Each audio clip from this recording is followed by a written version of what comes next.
እንደው ቅድም የኛን አገልግሎት እንደምታቀው በጥቂቱ እኔንም እንደምታገልጸህልኛልና እንደው አገልጋዮችን መጎብኘት፣ አገልጋዮችን ማበረታታት፣ አገልጋዮች ከጎናቸው መቆም በዛ አቅጣጫ ላይ ምክር እንድትሰጥ እፈልጋለሁና እስቲ። እግዚአብሔር ይመስገን። በእውነት መስጠት ኢየሱስ ክርስቶስ እግዚአብሔር አንድያ ልጁን ይላል እስኪሰጥ ድረስ ይላል። ሰጥቶ ነው የወደደ። ሰጥቶ አንድያ ልጁን የሆነውን ኢየሱስን ለኛ ሰጠ። ከዛ በኋላ መውደዱን በዛ ገለጠ።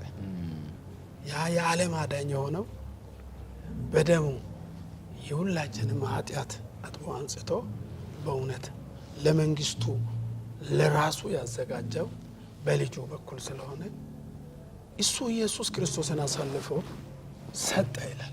መስጠት ራሱ ቃሉ ይላል ስጡ ይሰጣችኋል ይላል። እንዴ ስጡ ብሎ እኮ እኛም ባዶ ሊያስቀረን አይደለም። በእውነት እኔ በራሴ በአቅሜ እኮ ካገኘሁት ነገር ሰጥቼ በእውነት እረፍት ይሰማኛል። እግዚአብሔር ሲባርከኝ አይቻለሁ፣ ሲያሰፋኝ ያላሰብኩትን ጉብኝት እግዚአብሔር ሲጎበኝ አይቻለሁ። ማካፈል ውስጥ ትልቅ ነገር አለ፣ መዝራት ውስጥ ትልቅ ነገር አለ።